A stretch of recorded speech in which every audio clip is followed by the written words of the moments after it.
Press the bell icon on YouTube and don't miss another update.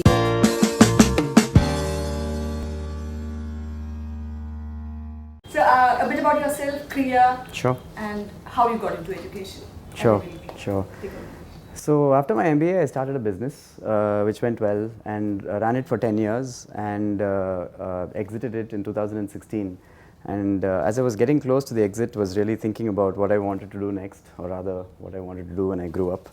And didn't really feel inspired by starting another business. Wanted to do something very impactful, very challenging and very long term, because I had many years to give. And reflected on this for quite a while, and that's sort of how I honed in on this. So March of 2016, as I was saying earlier, is when I sort of decided to commit to this journey. And since then, it's just gathered a lot of momentum. It was in March of 2016, it was still just an idea in my head. Some months down the road, that same year, it became a conversation among a few people. And then now it's a thriving university. So it's been a fairly rapid journey. So how did all of you come together, Raghuram and you? Well, so I think this is an idea whose time has come or had come. When the first thing that dawned on me when I committed to the journey was that this is far too much for any one or even a few people to take on. So the conversation had to widen. So I started speaking to people the people I knew who I thought might be interested in this, and then one thing led to another, and a couple of people who made a difference in the very early days were one Mr. Seshasai, the other Mr. Vagul of ICICI Bank, and then Raghu. So September of 2016, I think, was when Raghu got fully committed and interested into this, and since then it's just been very a series of fortitudes, if one might call it that, using Oliver Cromwell's, Like Harish was asking, why a liberal arts university? And with Ashoka, Krea, Ahmedabad University, are we entering a liberal arts era? Sure. The world is changing. Humanity is at an inflection point, and for a couple of very specific reasons. One is humans and machines have coexisted in a physical form for hundreds of years, but we're now coming together at a cognitive level. Boundaries between humans and machines are blurring. And the question of, say, 2-3 decades ago was, what role is technology going to play in our lives? But it's probably flipped over now. What role are we going to play in a technology-driven world? So from a human-machine standpoint, there's an inflection point. From a human environment standpoint, there is an inflection point. Humanity's progress since the very early days has been driven by our desire to conquer the environment. But clearly we've gone maybe a little too far. And many of the predictions of the last 20-30 years are starting to come true. And somebody growing up today will see all those actually come true and will have to face those in their lifetime. So the world, and I mean, to make it more specific and to be maybe even personalized, when I was in business school, you were alluding to my MBA earlier on, and I'm not going to say how long ago it was, so I don't date myself, but at Harvard Business School. When I was a student at business school, I did a master's degree in industrial engineering prior to that. Yeah, at Stanford, and then I did my undergrad here. Yeah. And where was your undergrad? University of Madras. Yeah. So where was I? Going back to when I was a student at business school, like many of us, I had nephews and nieces who were in kindergarten then.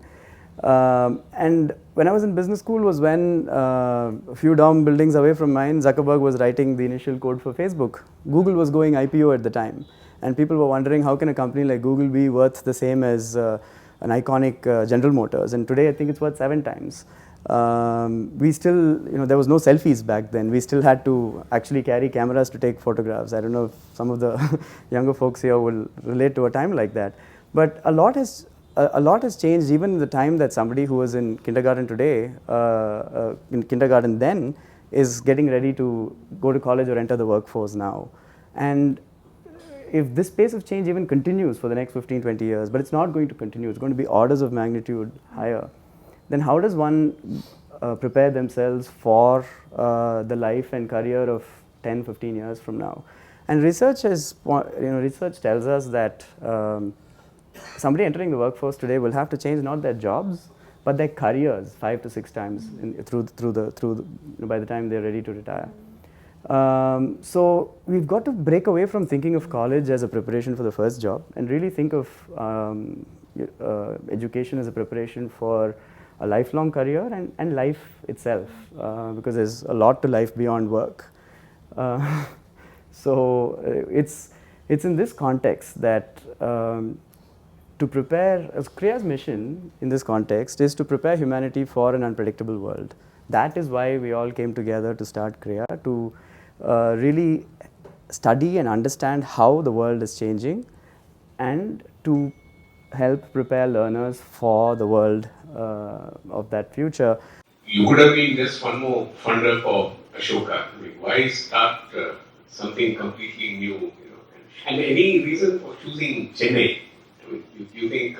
Sure, great question. I think India needs, with a gross enrollment ratio of what, 25%, we have 40 million students in universities today, out of which you can imagine how many are going to actually good universities. So there is a need for hundreds and thousands of institutions of this nature in the country.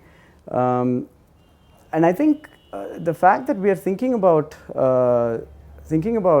this as not another good or another great university, but really a response to a changing world is very different. I mean, I keep saying to our team internally that, as I was saying earlier, we've had a series of fortitudes over the last couple of years. But if this series of fortitudes were to continue for another 20 or 30 years and we emerged as one of the top universities in the world in the traditional mold, we would have failed in our mission, because our mission is to do what the entrenched universities of today are not able to do because they are entrenched. Because to make a 10% change in a curriculum at an existing university is the work of a career for a president or a vice chancellor of that university. Here we have an opportunity to not only design the curriculum from the ground up, 0 to 100%, but also orient our research vision in a way to think about the challenges of the world. In fact, when we set about thinking about our research vision and understanding how the world is changing, we started off polling our governing council members and our academic council members. What are the 5 top problems? And maybe 5 is the wrong number, but you have to fixate on something. What are the 5 top problems that the world needs to understand and solve in the 21st century? Understand because pure research, solve because applied research. And this is really how our research vision has evolved. So many of the typical themes you might expect showed up. So the human-machine interface and quantum computing and machine intelligence and how it operates with human intelligence is certainly one theme.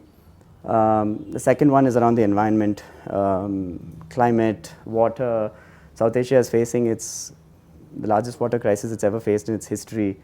We also looked at topics like demographics, because the population of the world is expected to age substantially, and there are people in the scientific community who believe that someone who has been, who's already, the first person to live, very large number of years has already been born. In smaller species like roundworms, they've already successfully enhanced lifespan by 6x. So a roundworm that lives for 15 days now lives for 90 days with one genetic modification. 6x in a human lifespan, I'll let you do the math. But so we're starting to think about research we're starting to direct our research along these 4 hubs. A hub of intelligence, a hub of environment, a hub of sapiens in society, which looks at things like migration, demographics, poverty, and a hub of capital and markets. So these are some of the 4 areas that, and the thing that I didn't talk about was human purpose and ethics, especially in a world where machines are, let's say, driving a lot of economic activity, and in a world where inequality has largely been addressed through the use of machines for economic productivity. What is human purpose? How are we going to spend our time and the 6x time that we are going to have? The question of human purpose and ethics. So these are some of the topics that we're starting to study. Can an undergraduate mind, can it, handle these kind of things which you are talking, I mean, they're too young. Like I know, I knew nothing when I was exactly right. Undergraduate. Exactly. Undergraduate. Why? You could have started off as a postgraduate, whatever, that kind of a thing. Why start with kids? It's not, Yeah, it's a great question. It's a terrific question. I think, so we are definitely adding masters and PhD programs in the very near future.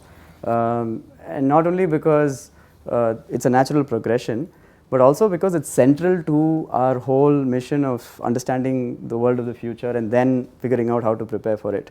So research and understanding will only come from masters and PhD programs, and absent the PhD programs, the faculty will not have the resources. So we're definitely doing that. But to your earlier point, I mean, again, I may be dating myself here, but I've been blown away by the kind of kids that I've been spending a little bit of time with. I certainly, when I was 17, I certainly did not have this kind of perspective, this kind of. Because you were not precocious. I call it what you will, but the kind of, I mean, so when the kind of questions that come up, I take visitors to campus from, Raghu was there a few weeks ago, etc. And when they talk, and the kind of questions that come up from the students and the kind of discussions, I mean, it's just mind blowing. So I beg to differ with you simply because of the few data points that I've had the opportunity to get exposed to. But I think the 17-year-old of today is nothing like the 17-year-old of some years ago. So what does an undergraduate in Krea get to do? How does he or she get? What does she do differently in Krea? So we've had just the first trimester getting completed, and typically, you would at most universities you would learn literature, philosophy, history, physics, chemistry, math. Our students did 3 courses in the first trimester. They did creativity, they did reasoning, and they did communication. And this sort of pattern is going to continue for trimester 2 and trimester 3 in the first year, where they're going to get a broader exposure. So in the current trimester, for example, they're studying data science is one of the skills courses that they're working on. Next trimester, I think there's the ethical dimension coming into the coursework. And in the second and third year onwards, they get to branch into specific majors and specializations. And even there, we're trying to break the mold and not really think of even an economics major, for example, as the way it's currently thought of elsewhere. Because economics for the 21st century is very different than economics of, say, 40, 50 years ago. Economics pre-2008 and post-2008 are different. So, and yet I think the typical traditional instruction in economics has not really changed that much in universities across the world. So there's also a big element of what we call porous boundaries, which is really learning by solving real life problems, which I was describing our admissions process earlier on. But it's a continuation of the admissions process where they are tasked with projects that are live. They get into groups of students trying to solve actual real life problems and learning by doing. This includes time they would spend with organizations outside campus. So for us, the idea of porous boundaries between our campus and the real world is very important. That's something they get exposed to as well. Kapil, we spoke about that. If you could explain a bit about the funding, how the university is funded and how it's different, and what are the advantages of that kind of model? Well, I mean, we're a fully charitable, not-for-profit cause, both de facto and de jure. And a lot of the initial funds that have come through generous contributions from members of our governing council and companies in India, etc. In order for any one donor not to have undue influence over the university and to maintain good governance, we've capped the maximum percentage of contribution that we would take from a single entity. Experiments that you are trying with, you're trying to break the mold really very fundamentally.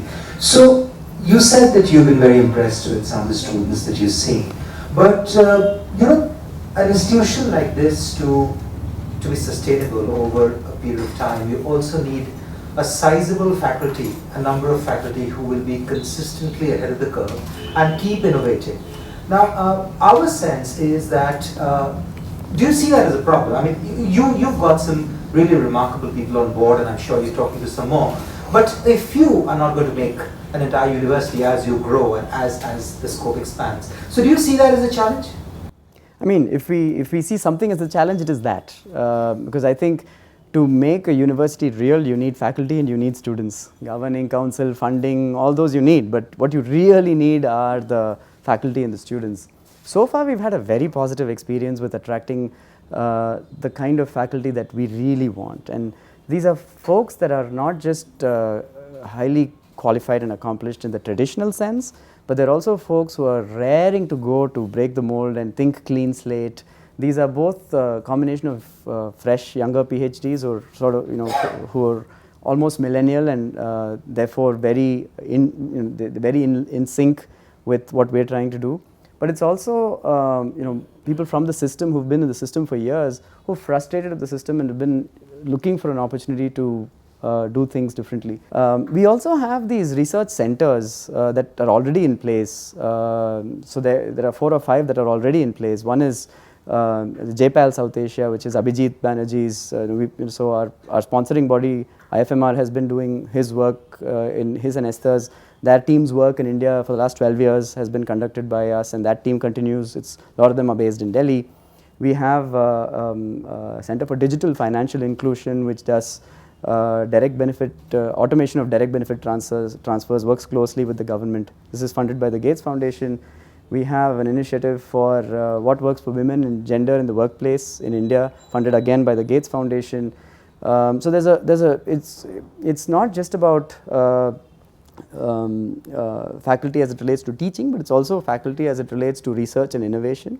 And this whole ecosystem is what we are betting will attract and retain the right set of faculty and students for us. You have a very forward-looking vision of education, but you have students who are coming from a very backward-looking environment. So how do you compensate for that?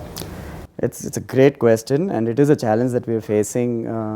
And not only the students, but even we all come from the system, right? Our own faculty, we all come from. So we have to constantly keep reminding ourselves that there's this trade-off between the practical and the ideal. So on the one hand, we're setting a very lofty ideal and we want to stick as close to it as we can. On the other hand, we are dealing with these practical constraints.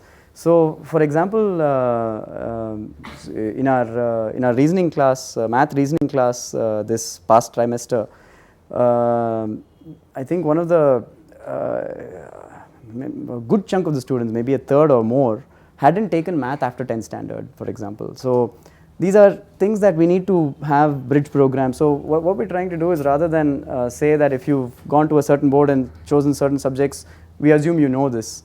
But I think going forward, what we'll need to do, say from next year or the year after onwards, is to have foundation modules that could be online, that students could complete before they join us. This could be one solution. But the problem you describe is a very real one. We are dealing with, ideally, Krea should go all the way back to kindergarten. And I can't call it our mission, but it is my dream that perhaps one day we'll go all the way back. And because understanding the world of the future and preparing for the world of the future doesn't start when you're 17. It starts way back. And even the current draft national education policy focuses a lot on early education and so on. So a lot of it starts, but it is a very real problem. Do you see any sort of political clamping down on free academic research in the country? And two, if so, then even if you have faculty and students who are willing to sort of challenge the system or think out of the box, is the political environment allowing for that right now? How would you deal with that? I mean, I've only been in this realm for the last couple of years, or 3-4 years, and I've really not encountered, or Krea has not encountered any such constraints. I don't know if I can say anything beyond that. It's not something we're losing sleep over. I think being south of the Vindhyas has its advantages. Only 14% of Indian researchers are women. You must be knowing that at PhD level, the number really falls drastically. Do you think through your university will address this problem? Because the research level in India, obviously science, there are more researchers are coming, and also in liberal art, we don't have that much of number. Yeah. And also the gender gap is high. Yeah. So India as a country has a long way to go in gender equality and labor participation, as well as in various other aspects of gender equality. So research is certainly one area where we'd like to make a dent, but we also have this whole center which we've set up in collaboration with the Gates Foundation last year, where we're trying to study what would encourage or what would work for women to succeed more in the workplace. So we're trying to take a more holistic. What do you think about the whole JNU fees controversy? Where do you stand on that, and also on protests on the campus and the debate of private versus public education? Well, I mean, I don't know what I can say about the JNU controversy. I'm not involved in JNU in any way, but students will be students always. Public versus private, I think in a country like India, I think with a, as we were talking about earlier, there's some 35-40 million people who are studying in colleges in India, whereas that number needs to be 2, 3, 4 times that much. And I think public institutions really will have to ultimately fill that gap, and private institutions can play a role. But given the scale of the challenge in India, I think a lot of it, I mean, a private institution like ours, for example, with our 240-acre campus, at steady state, we could be 20 years from now, we could be 10, 12,000 students, as against the 30 million, 40 million who are studying today. So, in terms of scale, it's really the public institutions that can, make the difference. Where we hope to make a dent is in terms of, if we can, for example, if interwoven learning becomes an effective model of research and learning, as we hope it will become, we are very happy to be very open access about it. We'd like as many universities to join us in that journey, and that would be our ambition in terms of scale, because as a private institution you can only do so much. On this public-private debate, one other field where we hear about this a lot is healthcare. What has happened there is that there are essentially two different health systems, two different health structures, two completely different worlds in terms of availability of healthcare, the quality of healthcare, affordability. And there again we hear this thing of government filling the gaps. So what education also, are we sort of looking at two different Indias, where one India takes to the streets for JNU for 300 rupees and the other? So are we looking at essentially a sort of economical divide in education with the advent of private universities? See, I think in a country where the gross enrollment is as low as it is in India, higher education itself is somewhat segmented. The fact that you are going to college itself means that you are at a certain, you're better off than most of your fellow citizens. Public versus private, so I can't speak for private institutions as a category, but speaking for ourselves, we have a policy where if somebody if a student gets admitted to Krea on merit, then they are able to establish evidence of their lack of means to pay the fee, then we will support them with scholarships and financial aid of whatever sort is required. So, in our case, 10% of our students are from families where they are the first ones in the family to have ever gone to college. Half the class is on scholarships of some sort. A good chunk of them are on full scholarships. In fact, we pay more than the fee, like even the living expenses and all we have to support in some instances. So I can only speak for ourselves, and from where we stand, we'd like there to be no divide or elitism in the culture that we're building in our campus. It's intended to be an entirely meritocratic, diverse, respect for diversity is a very key element of what we're trying to build in. So speaking for ourselves, I think this is what I can say.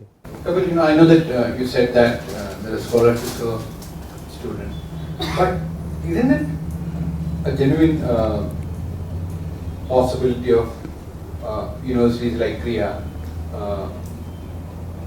ending up with elite bubbles? What is the possibility of a 17-year-old bright boy from Madhubani who's gone to a Hindi medium school getting there?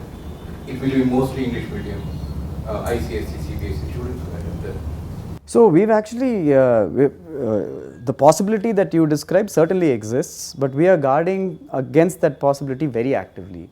So we have an outreach team that actually goes out to schools that are not typically the kind of schools from where students would automatically apply, and reaches out to them, explains to them how we are set up and what an education at Krea would be. So I can give you dozens of examples of even some of the students who have already joined us, who've come from exactly the kind of backgrounds that you described. Just a question on that, because when we look at the balance sheets of all, Harvard, MIT, yeah. their fees doesn't cover even faculty salaries. True, true. So whereas in India we have been used to private universities means the Shardas, the Lovelies, the True. SRMs, etc. But now we are talking of a new kind of a thing. So suppose you grow to say 12,000 students, any approximate, how much of it will, how profitable would it be, or would it be completely subsidized? I mean, what are the kind of thing? Will it ever get to a situation where fees can, whereas all the existing private universities, they are making money actually. Yeah. Without commenting specifically on India, there is a for-profit education world that exists. But if you are looking at the not-for-profit education world across the world, globally, not just here in India, but the de jure not-for-profits, even the top universities with the billions of endowments do not break even on fees. Approximately a third of the budget shortfall gets filled in by endowment contributions and interest from endowments and such. Would we like to have a $30 billion endowment? Absolutely we would. And hopefully we will get there someday.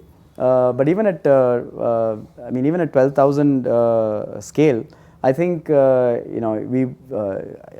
get to a point where we can sustain ourselves, and we may not need further endowment contributions to keep afloat. But if we were to invest aggressively in research like the way we are considering, etc., raising philanthropic contributions is an ongoing structural function for any university. So we will have a constant need, even at scale, as the top universities of the world do today. Despite their billions of dollars of endowment, they still continue to raise philanthropic funds. I think we'll be very much in that same mold. So yeah, I don't know if that answers your question, but yeah.